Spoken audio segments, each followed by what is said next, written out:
Elliot and Nina. All right, we are here at the cookout, and a special guest that's always got a standing invite, Jack Harlow. Welcome. Thanks for joining us. Thanks for having me. It's good to be here. We only got one thing that we ask for our guests at the cookout. You got to bring your favorite dish to eat. So what would you bring to the cookout? I know the world's waiting for me to say like potato salad or something. I'm a mac and cheese guy though. And that's that's universal, so yeah, can't lose. We need that. Do you cook? I don't. I eat though. Okay, that's a good thing. You've probably been eating a lot, celebrating, yes? Congratulations on everything. Thank you so much. We saw you on Fallon, Derby. Do you know where you are right now? Looks like a hotel room. But you were at the Derby. You're hanging out with Drake. Everybody saw it. Did he give you any advice to lead into this momentous release of your album and everybody just loving you, being one of the biggest artists on the planet right now? Yeah, I mean, he just gives me a lot of positive encouragement. He's someone that by now, I think after this weekend, we really solidified our friendship in a big way, just on a personal level, aside from what's going on in the public eye. So he means a lot to me as a person. He always has, but now he really means a lot to me as a person. So, yeah, he just kept encouraging me, and he always has a little bit of constructive criticism for me too, which I welcome, which I asked for. He pushes me, and which lets me know he cares. So, just an all around just phenomenal guy. Absolutely, and we're celebrating your new album. It's probably gonna be number one at the end of the week. What was your approach to this album that was like different from the last one, and how have you grown since the last album? I was just a lot more hands-on with the production this time. I really was super focused on how I wanted all the beats to sound, and this really was I have to thank Angel Lopez and Roger Shahaya. They're the two executive producers on the album, and with their help I really crafted something that I've been wanting to have for a long time, just in terms of the music I'm rapping and singing on, so it's exactly what I wanted. It feels like it's the Jack Harlow sound, so I'm really proud of it. Aside from the music that people know you for, we're getting a chance to know you as a person too, a little bit. And so you've shared, and it's been everywhere, you stopped drinking, all of that stuff. And you've been talking about how hard you work, even in one of the posts that you were teasing the album with. Why is it so important for you to have everybody know how hard you've been working this time? Or not even this time, but specifically now. That's a good question. Why is that important to me? Maybe I feel like I don't always get my due as an artist yet. I feel like, I have really stepped into the public eye, like in terms of interviews, and I just had a lot of moments they may be aligned with music, but they're kind of outside of it. And so this year it's just really exciting for me to get back to letting people know like why I'm here to start and what my passion is. So, I just think I can inspire also other artists to care as much as I care about the music. I was inspired growing up by people that obviously cared. I could hear in the music and I can hear it in their interviews. So just anyone that's listening, I just think my passion maybe can inspire something for them and my focus.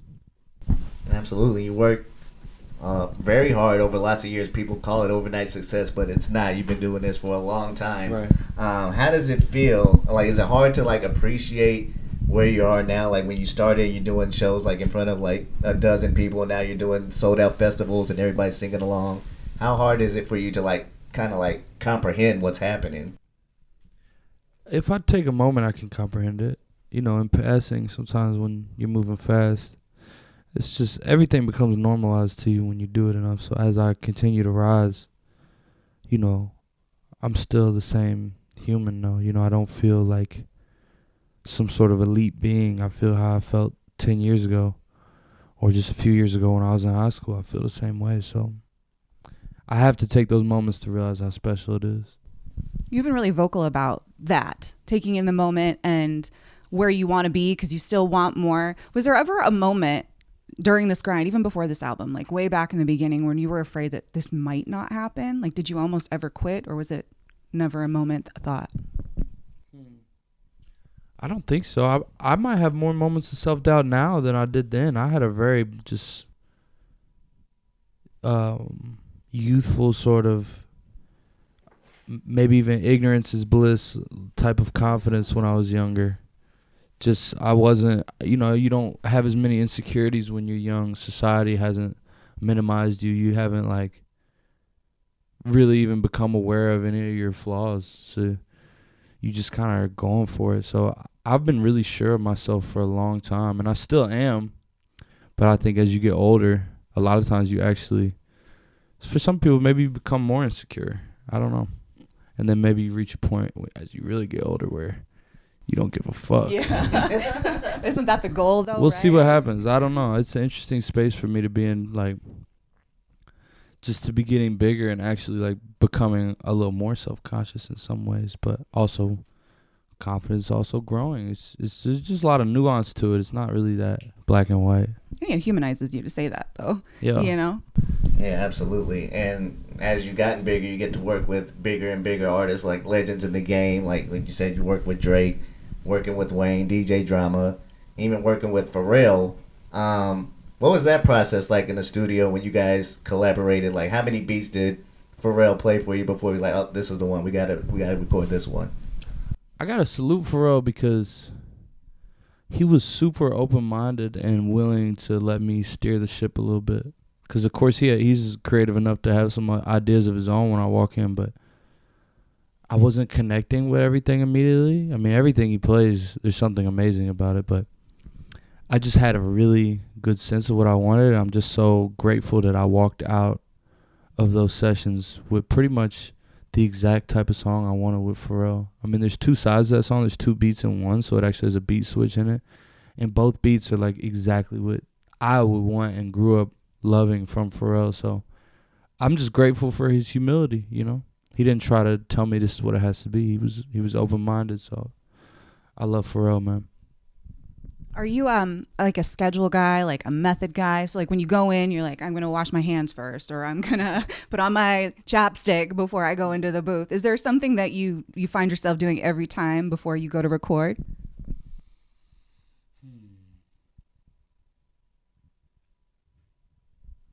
I don't want to be hungry. I don't want to get to the session and be hungry. Yes, hangry is a real emotion. Yeah. Nobody can focus when you're hungry. It can distract from the creativity. But I don't have too many pregame habits. I don't know. It is interesting how I have to find my way into the zone. It's usually when I let go is when I'm at my best, but it's like I can't have somebody sitting too close to me, like, once I start writing. Because I don't want people to hear what I'm writing. I don't want them to know what I'm thinking or coming up with. I want them to hear it when I get to the booth. So, like, when people are too close to me, I'll be like, in this irritable, like, yo, scoot over. Bubble. Or I'll go find a different corner of the room. But I'm really having the most fun when I'm writing out loud for everyone to hear. And it's like I'm already performing it, because then it's totally loose. But sometimes it just takes me a minute to, like, warm into that. Yeah. It's interesting. Yeah. Yeah. And it's funny because I started in my bedroom as a kid, like, with no one in there with a beat on loop with the door locked. So it's like a safe space for me. So I have to find ways to get into my own space in a room full of the producers that I asked to come to the studio. Yeah, we got Jack Harlow here at the Cookout. You're going to be seeing him everywhere. He's doing everything. One of the projects you got coming up, the new movie, White Man Can't Jump. How have you been preparing for that, and what's more difficult, the acting or the playing basketball? I'll let you know. I haven't. We haven't started shooting yet. We start shooting very soon. Mm-hmm. I think the basketball, maybe. Really? I feel like to be excellent at basketball, it takes a lifetime. Yeah. Luckily, I've been playing enough that, I'm fairly competent, and I'm getting sharper and sharper as we get closer. So I'm going to be ready. But the acting, I've never acted, but something about it feels, I can't say that. I act every day depending on who's around. But this is my first role. But something about it feels like I don't know, I feel confident. I just feel like I have something for it. Something innate. You don't feel nervous? Because this just came out of the air. They called you and were like, we want you for this movie. Where were you when that happened? Like, what was the vibe? Like, were you in a room? Yeah, I was in a room. Well, I mean, like your bedroom, like the bathroom. I was in a hotel room. Okay. I was butt naked. Yeah, there we go. And then, DJ Drama FaceTimed me and he was like, yo, Kenya Barris wants you to be in the new White Men Can't Jump. And I was like, sold. Well, that was easy. That's exciting. Congratulations. Thank you. Now, you also got this tour coming up. What are you doing to get ready for the tour, and what can people expect from this upcoming Jack Harlow production? Well, I'm excited because my album, a lot of the recording process, I was keeping concerts in mind. I think I was performing so much the last 6 months that I was going to the studio, and I had just been pretty recently on a stage, maybe an hour before or the day before. Point being that how the song would translate live was on my mind. So this album is full of songs that I think people are going to see how special they are live. Like, there's a lot of sing-along moments, and there's a lot of energy records that are kind of anthemic, some of which I didn't really have too many in my catalog beforehand. So my show is just going to be a whole new energy. I'm totally excited. I mean, my fans are just so amazing and feel good, and I just have so many sweet people in my crowd that it was already an experience, but I think now we're just adding so much gasoline to the fire. Special. So 2 questions. The first, the title of the album is kind of an ode to your fans, A little bit, yeah. Yeah. And then the other one, there's a lot of also heart melters. Am I the only person that is listening to these songs like, oh my God, I never looked at Jack Harlow like that before, but wow, look at you and what you're saying. So do you feel like you're going to play to the ladies a little bit during the show? I mean, the same way I said the songs were made with the show in mind, a lot of the songs were made with women in mind, for sure. Just from personal experiences. And, at these shows, the first few rows, I see a lot of young women in the crowd that are singing along and are so passionate and excited that I think maybe even subconsciously sometimes I'm making these records and I'm thinking, wow, like, they're going to love this. You know what I mean? So my music isn't just for one group, but that is a group that I see appreciating it, and that's, women around the world. Yes, they do. It's a big group. And you also say that you have a lot of warmth to give. I've seen that too a few times. I said that about 24 hours ago. Yeah. And you've been very friendly with women, which I appreciate, actually, that you're very much a gentleman and you're very sweet. Do you feel like you are open to receiving women the same way if they're like, love you? Like, is that okay? I'm incredibly open. Love you. Love you too. All right, so we played this game. It's called Out of Context, right? Right. This is where you read your last text message that you received. Wow. Right. And you don't have to explain anything. You don't have to say who sent it. You don't say what the conversation was about. We will get one follow-up question to kind of try to clarify. You got an example? Yeah, my example is just a tripod for a phone. Oh, okay. Clearly, we were setting up for this interview. Right, but if we weren't, though, you'd be like, what you need a tripod for? Ah. Like, what was going on there? I never thought about it that way. Exactly. So a lot of times we twist what is actually happening. But what's the last text message? Can I look? Yeah. Oh, yeah. We don't expect you to have it memorized. And while you're looking, how long does it take you usually to respond to text messages, especially when you're so busy? It's all about the right moment. Yeah. Like, if it just lands at the perfect time when I'm looking at my screen and it compels me, it's like immediately. I'm actually a fast texter, but sometimes I miss them. It's just, you know how it goes. Yeah. Let's see. There's some long ones that are most recent.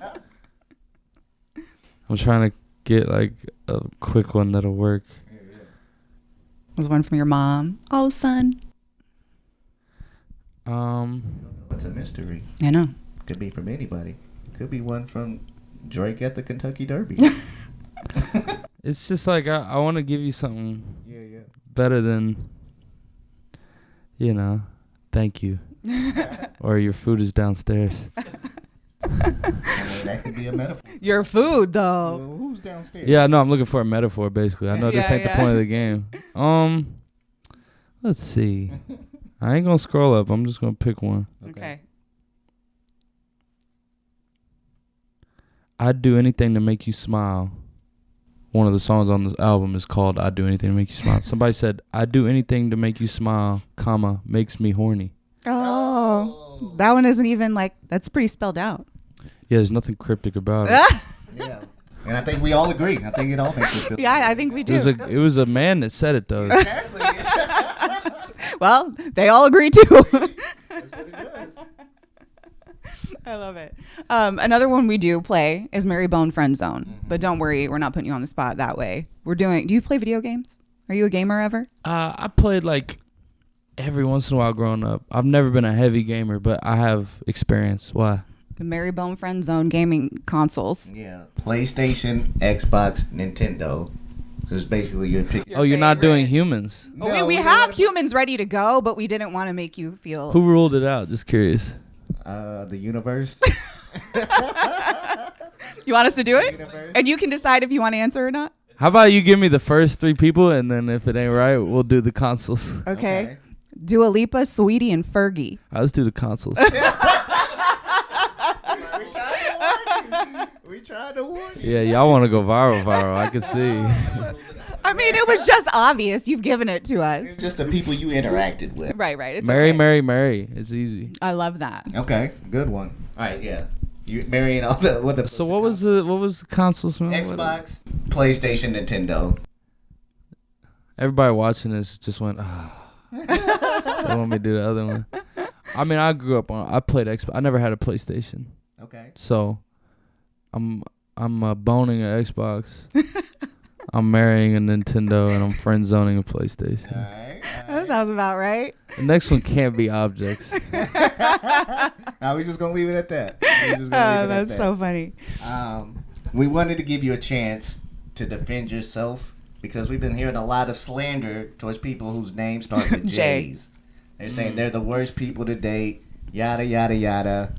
We got another J in the room.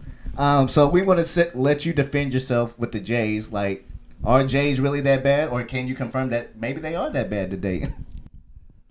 I mean, what can I say? It's interesting the rep that us J names get. I also see it for Pisces, which is something I am too. So I don't know what it is about the J name. Do you feel like you fit it though, or you're like nah, or you're perfectly that? Well, what is the description you hear? You just can't really trust them. I can be trusted. They're just kind of trouble. I am trouble though. Mm-hmm. But the good kind of trouble. They're heartbreakers. I'm starting to understand.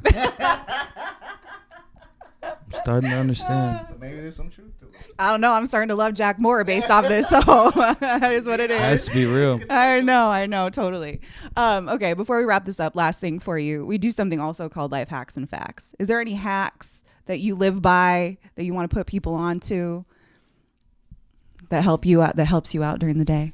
Like some relationship hacks. If you want it to be relationship, it could be hair hacks. As a guy that starts with J, I have some hacks. Could be a cooking hack, dressing hack. Maybe, I mean, I don't know, 50% of the people watching might know this hack. This is something I learned a couple years ago. I constantly am getting deodorant on my shirts. Yeah. Okay. And one day somebody just told me, you just put your hand in a sock and wipe it with a sock. Oh. And the deodorant comes right off better than, there's nothing that could work better than that except washing it. But you don't be having sun. You're on the way out the house. So that's like the first thing that comes to mind. Yeah. I didn't know that. I don't either. Grab Cotton a sock. Yeah. Always keep a sock.